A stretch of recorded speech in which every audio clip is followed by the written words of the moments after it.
Good afternoon, Rover fans. This is probably quite a short video. It's wet, it's quite windy, but it's gusty wind and it's due to rain quite heavily later today and then most of the weekend, which is really annoying. So paranoia has been building that all of this is kind of unprotected.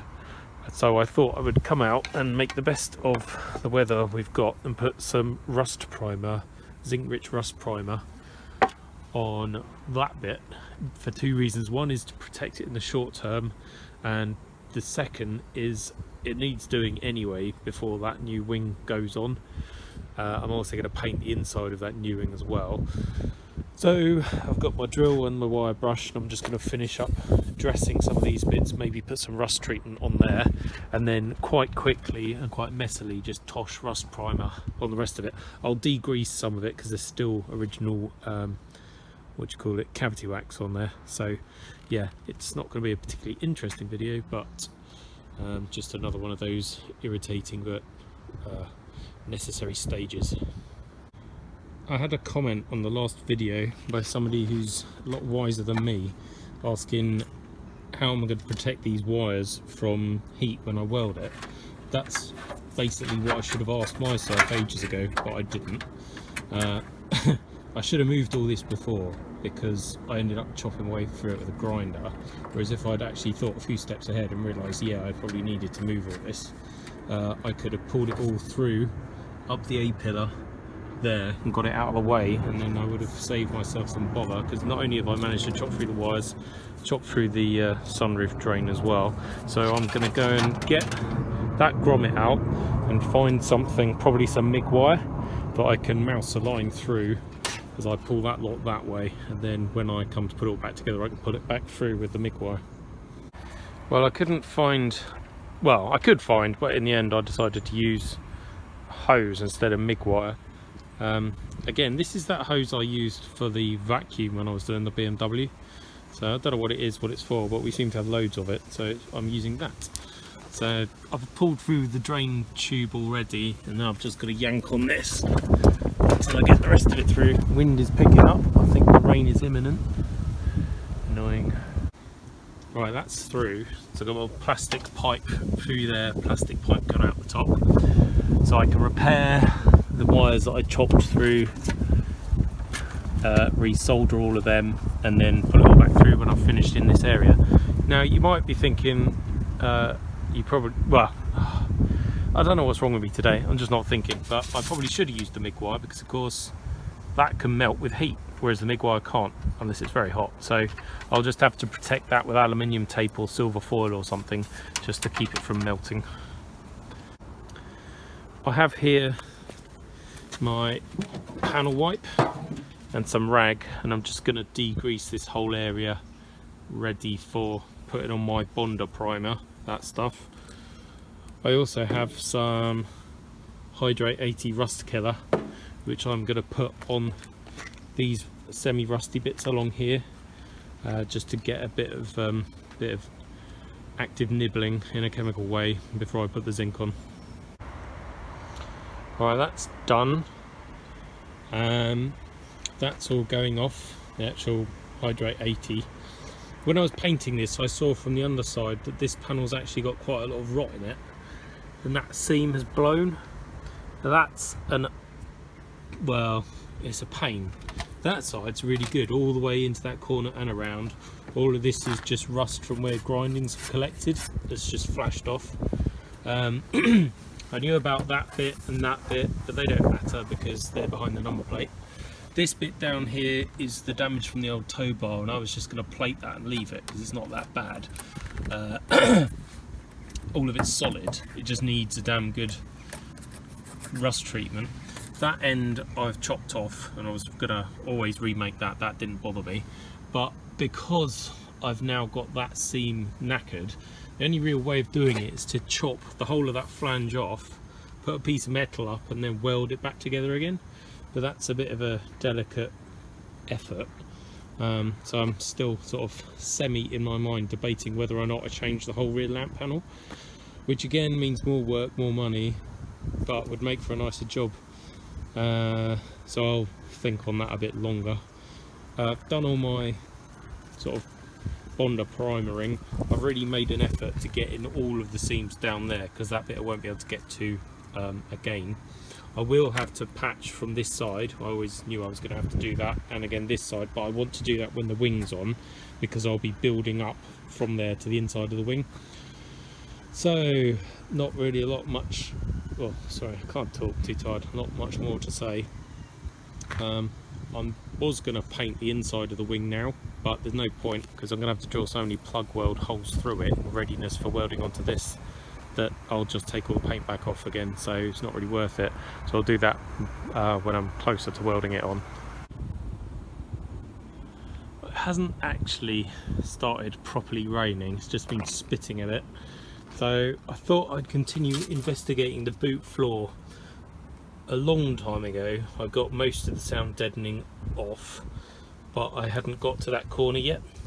So I'm going to have a look at that, and I've come to the conclusion that if this boot floor is bad enough for me to want to change the whole panel, then I might as well change that rear lamp panel as well, because they're welded together along that seam. So if I'm going to change the boot floor and I'm separating that, I might as well change the rear lamp panel. So it's all going to come down to whether I can get them as parts. I know that panel is available. Boot floors aren't ordinarily available, but I know a guy who's got a couple. It's just he wants about 300 quid for them, which, well, each, which is, in my opinion, quite a lot of money. So we shall see. So I'm going to get a hammer and a chisel and just start breaking that underseal or sound deadening pad off. Tell you all chomping at the bit in anticipation of what is awaiting in that there corner, and I have to say it's actually very good news. Ta-da! Most of that side is perfect. There's just a bit of crap in there, and obviously that towing eye point that rots out on all SD1s, that corner there. The actual boot floor panel itself is good. When you look at this side,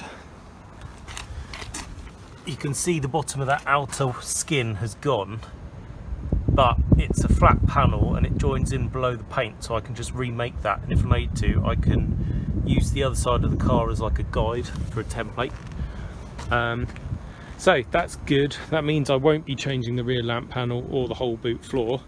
What it means is I will have to be repairing that bit there, which is fine. I can just chop out a square, smash a sort of dish shape into it, weld that in, and most of that welding I think I can do from above, which is good.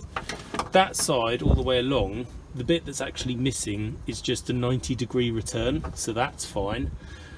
That gets filled in with just one of these paint pot lids, that's fine. That's a little patch, that's easy. That is the more complicated bit, because it's actually a pressed sort of indentation, same as that. So what I could do is be a bodger and hammer that flat and then weld a plate on, but I'm going to go and get a piece of steel and see if I can't replicate that shape.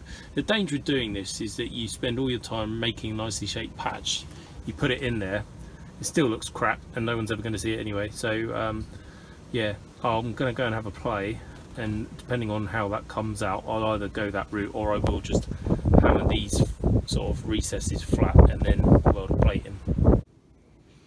I'm just having a play really. That's my 0.9mm Zintec treated steel. Marked a centre line and then just scribed the width of the bottom of that channel. Then I'm going to put it in the folder and just fold that bit to start with. And I know it has to come up at both sides about 12mm and then go flat. But I'm going to worry about those secondary bends after I've got the width of the channel right, because I think those being narrower, I should be able to just clamp in the vise and sort of bend it over. You see, when you bend in more than one direction in this thing, it causes problems. So we'll have a play and see how we get on. Ta-da! We have a channel-y thing. Time to see what it looks like in the car. Well, it's a little bit narrower than I'd intended, but it's kind of there. Kind of, you know, if you actually look at the very bottom of the channel, it's just about okay, maybe slightly undersized, but that's all right because I'm going to join it in up here, so you're not really going to know. It's only us that will know. So I'm going to probably actually chop that bit out, because then I can take it back into the workshop and use it as a template and save me having to keep running in and out. So that's my bit of boot floor, that's my bit of channel. So what I need to do is open both of these radius curves up and put that sort of S in it.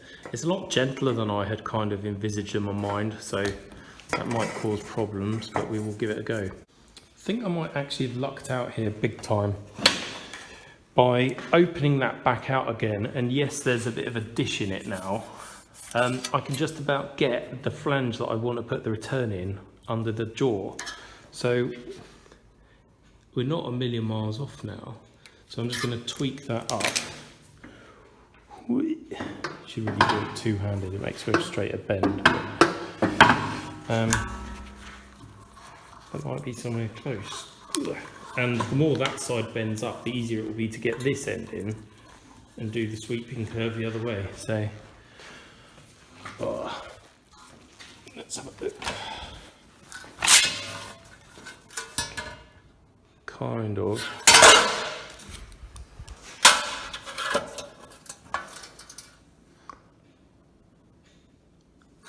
With a bit of hammer action.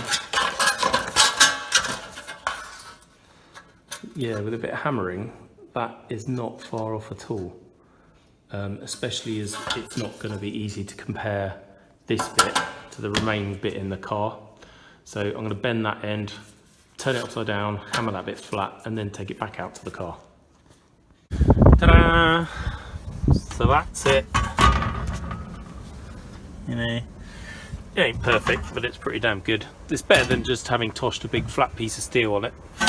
So that's one bit of the jigsaw puzzle.